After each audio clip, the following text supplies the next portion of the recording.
In the highlands of northern Ethiopia, carved deep into volcanic rock, lies one of humanity's greatest architectural miracles. A place where faith, history, and legend meet. A city carved not on the mountain, but inside it. This is Lalibela, the New Jerusalem. A wonder built more than 800 years ago by a king whose dream reshaped the spiritual landscape of Ethiopia forever.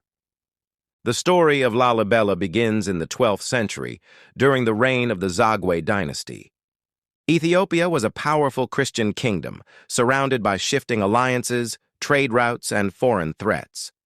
Pilgrimage to Jerusalem had become dangerous. According to tradition, King Gebre Meskel Lalibela received a divine vision.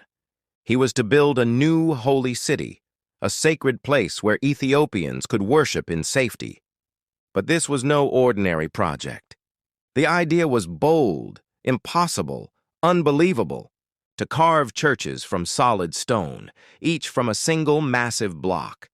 No bricks, no mortar, no scaffolding, only faith, imagination, and the hands of thousands of craftsmen. Legend says angels worked beside the builders, finishing at night what humans carved by day. The churches of Lalibela are arranged in two main clusters mirroring biblical Jerusalem: Beit Medhane Alem, House of the Savior of the World, the largest monolithic church in the world, a colossal structure with towering pillars carved from a single rock. Inside rests the replica of the Ark of the Covenant, protected by priests for centuries. Beit Mariam, House of Mary, believed to be the oldest of the Lalibela churches. Its walls are adorned with carved crosses and symbolic motifs. It remains one of the most active pilgrimage sites today. Beit Meskel, House of the Cross. A smaller chapel honoring the finding of the true cross.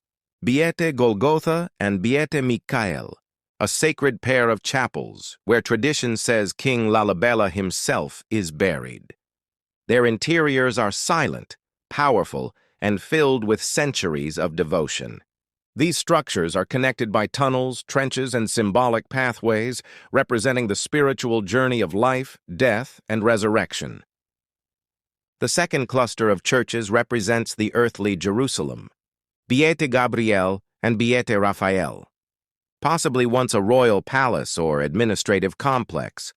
Its elevated walkways and defensive trenches suggest Lalibela was not only a spiritual center, but a political one as well. Beit Emmanuel, House of Emmanuel, an elegant church that may have served as the royal family's private chapel. Its detailed stonework includes Aksumite-style windows and carved arches. Beit Kedis Mercurius, House of Saint Mercurius, thought to have been partly used as a prison. Archaeologists discovered traces of ancient chains inside. Beit Abba Libanos, built in honor of Lalibela's mother. Unlike the others, it is carved from the side rather than from the top, giving it a suspended, almost floating appearance. Standing apart from the other churches is Lalibela's crown jewel, Beit Georgis, House of St. George. Carved in the perfect shape of a Greek cross, rising sharply from a deep trench, it is the most iconic site in Ethiopia. Legend says St. George himself appeared to Lalibela, asking why no church was dedicated in his name. The king responded with this masterpiece, perhaps the most famous monolithic church on earth. Its walls are smooth, its geometry flawless. To enter it is to descend into history, step by step, layer by layer.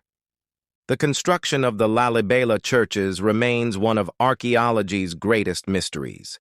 Researchers believe the builders used iron tools to chip away at the volcanic tuff.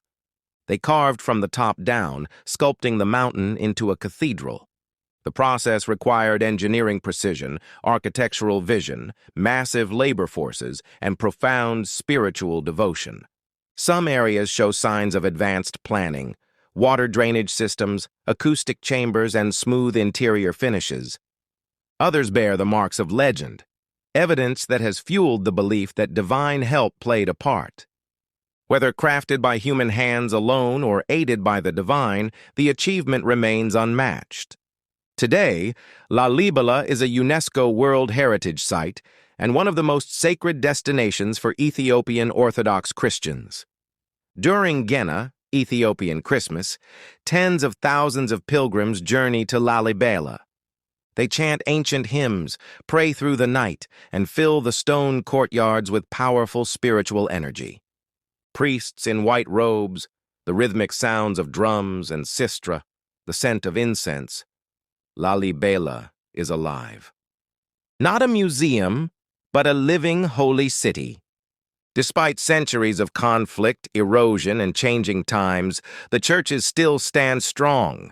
They are a testament to faith, endurance, and the brilliance of Ethiopian civilization. The rock-hewn churches of Lalibela are more than monuments. They are living witnesses to a kingdom's devotion, a king's dream, and a people's identity. Stone, preserved by faith, shared with the world. Lalibela remains, not just Ethiopia's treasure, but a miracle of human history.